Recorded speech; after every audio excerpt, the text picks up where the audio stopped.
dulu. Lagi gimana? Kalau boleh tahu ibu namanya siapa ya, di umurnya berapa? Iya, saya Rihanna, usianya 30 tahun. Oke. Oke Ibu Rihanna, gimana nih kabarnya hari ini? Alhamdulillah saya baik, Mbak. Ya alhamdulillah deh kalau gitu ya.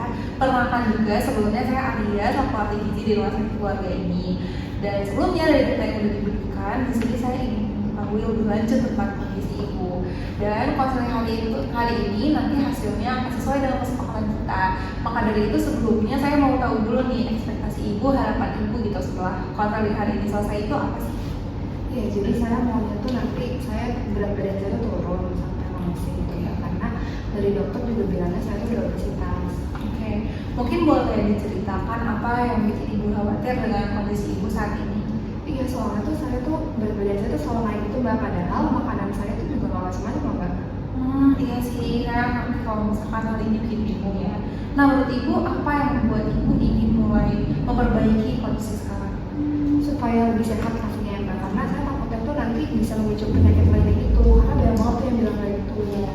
Oke Bu, saya paham banget. Nah, selanjutnya saya mungkin ingin ngobrolin tentang pola makan ibu sekarang ya. Menurut ibu pola makan ibu sekarang tuh kayak gimana sih? Pola makan saya tuh menurut saya nggak gimana sih, Mbak, wajar aja, karena saya juga udah kurangi makan nasi putih nih selama 5 bulan. Terus juga kalau misalnya makan manis, saya suka makan manis, tapi menurut saya tuh saya masih di batas wajar gitu, Mbak. Menarik ya. Boleh diceritain mungkin kenapa sih ibu milih untuk berubah pola makan jadi seperti ini? Sebenarnya kalau misalnya saya ngurangi makan nasi putih itu karena saya pengen lebih sehat aja sih, Mbak. Baik, langkah kecil seperti mengurangi jumlah porsi nasi tadi ya, sama asupan nasi putih itu tadi udah cukup baik kok. Dan apalagi lebih bagus lagi kalau dilakukan secara konsisten. Ibu udah memilih langkah awal yang sangat tepat. Nah, tapi kalau kita omongin tentang makanan manis nih, kira-kira ibu biasanya makan makanan manis itu di situasi seperti apa sih? Biasanya kalau misalnya saya lagi stres, terus juga kalau misalnya capek atau lagi mood swing gitu, Mbak. Oke, menurut ibu kalau di pola makan yang sekarang ini, kira-kira ada nggak yang ingin diubah? Paling ngurangi makan manis itu, Mbak, karena kan saya takutnya entah kenapa gitu kan. Nah, tapi itu kayaknya udah susah deh, Mbak, karena saya kalau saya stres tuh pasti pengennya makan manis. Itu sih iya ya, di satu sisi pasti pengen banget hidup sehat, tapi di sisi lain juga ya kalau udah capek, kalau udah stres emang enaknya makan makanan manis ya. Oke, tapi kalau menurut ibu nih, kalau kita biarin kebiasaan ini terus berlanjut, kira-kira sih apa ya dampaknya ke depan?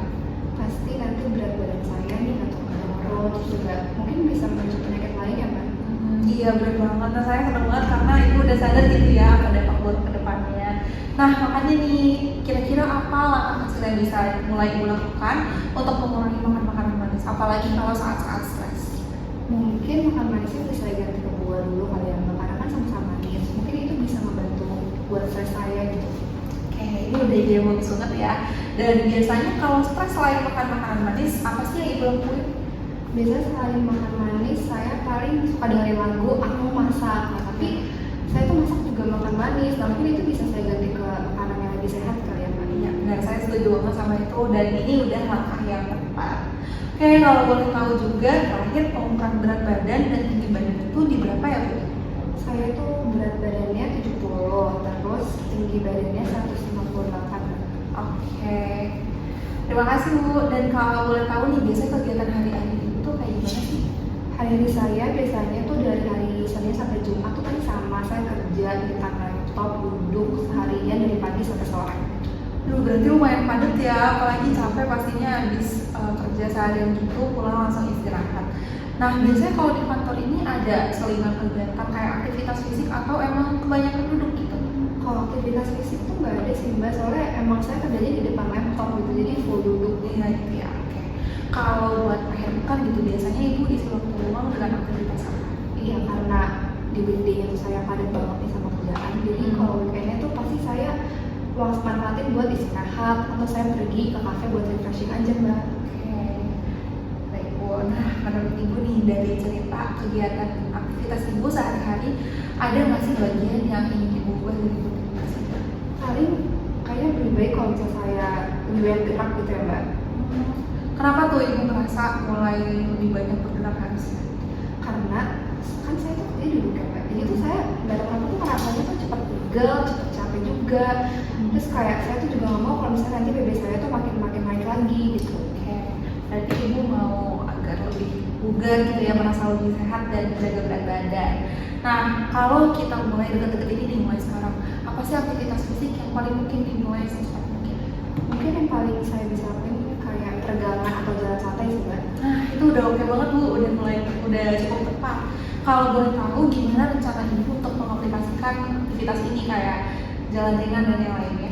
Palingan saya sempetin waktu buat 10-15 menit dulu kali ya Mbak, buat jalan santainya gitu. Oke, itu udah cara yang baik banget Bu. Dan apabila nanti kalau misalkan ada hambatan ya, misalkan Ibu tiba-tiba merasa malas atau ada kerjaan gitu menumpuk dan capek, kira-kira Ibu bakal kayak gimana? Bakal tetap saya coba buat jalan sebentar sih Mbak, kalau saya sempetin gitu. Oke, ini pilihan yang udah sangat realistis dan cukup baik ya Bu. Oke, dari diskusi kita hari ini tadi, mungkin boleh Ibu simpulkan lagi rencana Ibu untuk kedepannya kayak gimana? Ya jadi saya pengen memperbaiki pola makan saya jadi yang lebih sehat secara lebih konsisten, dimana saya makan nasi putih itu saya kurangin dengan saya ganti ke karbohidrat kompleks, terus buat makan manisnya saya coba kurangin dengan saya ganti ke buah atau saya coba masak makanan yang lebih sehat lagi. Terus buat aktivitas fisiknya saya coba buat nyempetin waktu untuk peregangan atau jalan santai di akhir pekan atau pas saya pulang saya kerja. Oke, baik Bu Rihana, saya senang banget karena Ibu kayaknya udah punya langkah dan arah yang jelas gitu ya untuk depannya. Dan mungkin emang di awal ini perubahan rasanya berat ya, nggak mudah. Tapi langkah-langkah kecil yang Ibu pilih yang tadi itu sudah sangat baik dan bisa berdampak besar kalau dilakukan secara konsisten. Oke Mbak, mungkin nanti saya coba dulu dan mungkin insya Allah saya bisa konsisten ke depannya. Amin. Baik Bu, terima kasih ya sudah sharing-sharing hari ini. Dan saya juga melihat Ibu sudah punya niat dan rencana yang jelas untuk lebih baik ke depannya. Nanti kita bisa evaluasi di pertemuan berikutnya. Oke, makasih banyak Mbak. Iya, sama-sama. Terima kasih kembali Ibu. Pagi dok. Pagi Ibu, terima kasih ya Ibu Rihana sudah menyempatkan waktunya pada sesi konseling hari ini. Saya sudah mengamati jalannya konseling dan saya ingin menyampaikan beberapa hal untuk mendukung rencana yang sudah dibuat tadi. Saya melihat Ibu Rihana sudah memiliki niat dan juga motivasi yang baik untuk melakukan perubahan menjadi lebih sehat. Dan itu merupakan langkah awal yang sangat positif ya Bu. Tujuan kita ini bukan hanya menurunkan berat badan, tetapi juga membuat Ibu Rihana menjadi lebih sehat, tidak mudah lelah, dan juga menjalani aktivitas sehari-harinya itu lebih nyaman lagi. Karena dari segi kesehatan ini, kelebihan berat badan itu dapat meningkatkan risiko seperti jadi cepat lelah, kemudian juga terdapat gangguan metabolisme tubuh, serta juga dapat menimbulkan penyakit di kemudian hari. Namun perubahan yang nantinya kita akan lakukan itu tidak akan dilakukan secara drastis, dan yang terpenting yaitu langkah kecil tapi dijalani dengan konsisten. Saya juga memahami bahwa Ibu Rihana pekerjaannya itu dilakukan di depan laptop dari pagi hingga sore, sehingga aktivitas fisik yang dilakukannya juga menjadi terbatas. Kemudian ketika akhir pekan, Ibu Rihana lebih fokus pada untuk mengistirahatkan tubuh, dan saya sangat akan mewajarkan hal tersebut. Mungkin langkah awal yang sudah disepakati tadi juga itu sangat amat baik ya Ibu, dimana kita mulai dari mengurangi makan konsumsi manis dengan secara bertahap, kemudian juga menambahkan aktivitas fisik ringan berupa jalan santai atau olahraga santai, serta mengurangi konsumsi nasi putih dan diganti menjadi karbohidrat kompleks lainnya. Kemudian kunci keberhasilannya ini ada pada konsistensi Ibu Rihana sendiri, di mana kita mulai dulu dari hal kecil yang kemudian bisa dilakukan secara terus-menerus. Nah, kemudian juga perubahannya ini nggak harus dipaksakan selalu. Yang penting Ibu Rihana nyaman dalam menjalaninya dan bisa dilakukan secara bertahap juga. Kita juga nggak mengejar hasil yang cepat dan instan, tapi juga perubahan yang dapat bertahan secara lama. Saya yakin juga dengan langkah kecil dan konsisten yang dilakukan, kondisi Ibu Rihana ini dapat menjadi lebih baik. Oke dok, makasih banyak ya dok, saya jadi lebih paham. Iya, terima kasih kembali. Sampai bertemu di sesi konseling selanjutnya ya. Oke dok.